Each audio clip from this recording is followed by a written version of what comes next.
So, all right, next up is public comment, and I think we have just 3, I believe. So we can do 3 minutes each. We sort of have a between 2 and 3, depending on the numbers, but we can do 3 minutes today. So we've got, I believe, John England and from Libertas, then Renee Pinkney with UEA, and then Mary Catherine, also in person. So, Mr. England.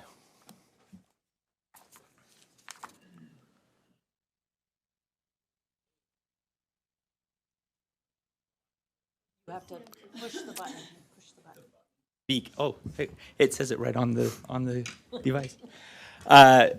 Thank you, Chair. Thank you, members of the board. I appreciate the opportunity to just share some quick thoughts with you. I am John England. I am with the Libertas Institute, and we just have a couple concerns with the chronic absenteeism rule that you'll be discussing later this afternoon. I just kind of wanted to share some of those concerns with you and some possible solutions. You guys making the decision on what that is, that's why you guys make the big bucks, and I'm just here offering some advice.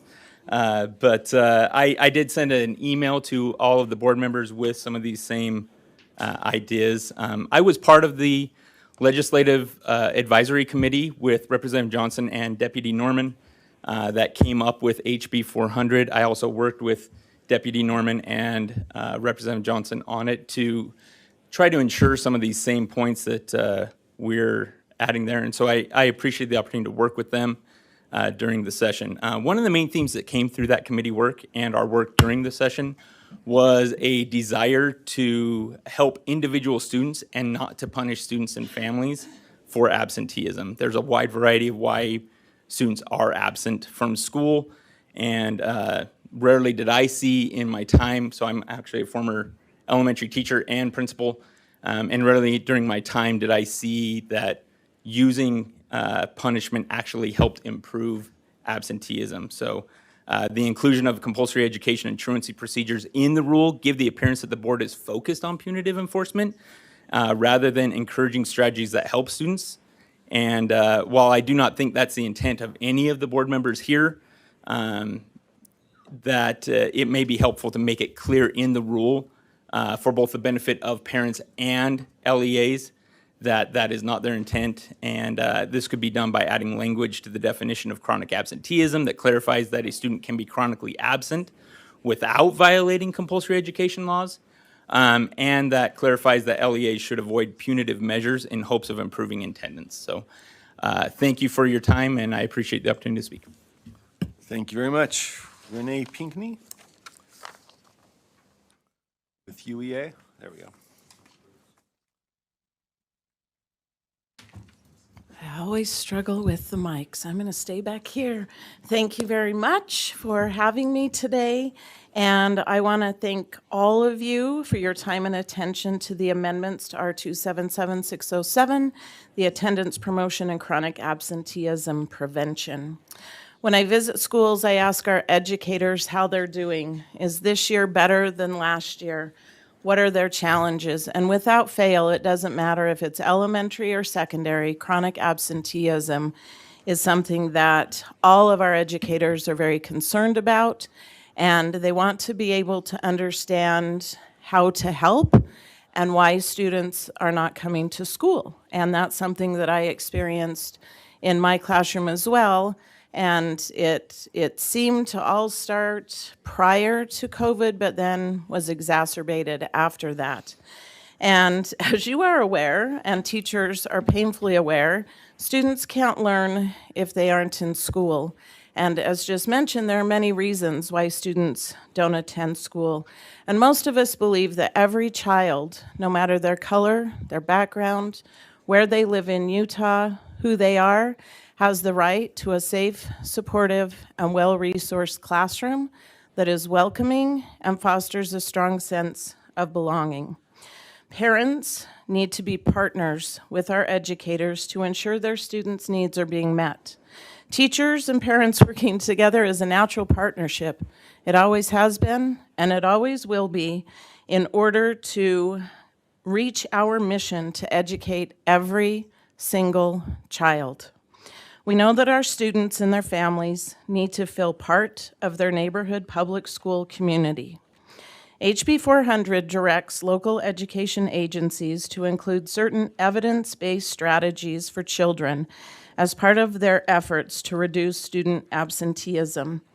If students don't feel safe psychologically and physically, if they don't feel supported, if the resources, including time, people, and money, are lacking, and if they don't feel like they belong, they may choose to be absent.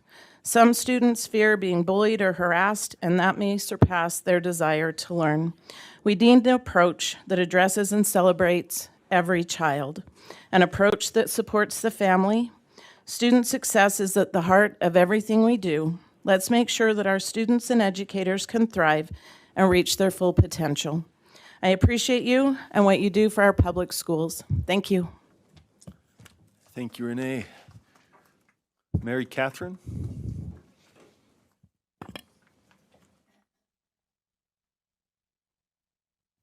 Good morning, and thank you for the opportunity to be here with you today. My name is Mary Catherine Perry. I'm the Director of Policy and Government Affairs for the Policy Project. We are a nonprofit organization dedicated to removing barriers to opportunity in education and the workforce. We are the group behind the Utah Period Project and the Teen Center Project. As part of our advocacy work and legislative partnering, our group intentionally finds and creates ways for students, positive and uplifting ways for students and families to engage with their schools. As you know, teen centers are a space-based solution with concrete supports for students, including laundry, showers, a pantry, and an adult who can connect students and families with outside resources for more sustained and comprehensive care. Teen centers are located within a school and operate during the school day. They are not overnight facilities. Through our work with the legislature, we advocated for and secured $15 million as an appropriation specifically for teen centers. The compendium of budget information for this appropriation states that the legislature's intent was, quote, to appropriate funds to create a grant that will support and expand teen centers and services in Utah schools, primarily for vulnerable and at-risk students. We have traveled all over Utah, meeting with superintendents, principals, and families, and as we did, two things became clear to us. Number one, the rule and the application for the Teen Center grant, with some small adjustments, could make the application process for our LEAs more accessible and more straightforward. Number two, it also became clear that principals and superintendents felt strongly that teen centers could and should serve a broader range of students and families, not just students experiencing homelessness.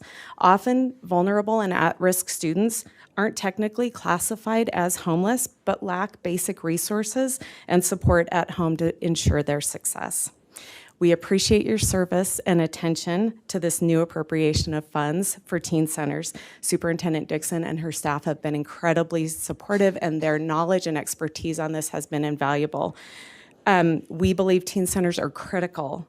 They're a critical support for students as they strive to stay on track academically, maintain dignity and confidence while at school, complete high school, and then graduate. Thank you. Thank you very much. Okay, I think that concludes our public comment. And we are 15 minutes ahead of schedule, aren't we? Don't even say it. Just move on. Jinx. Just move on. I gotta note the wins when we can get them, Molly. You know. So,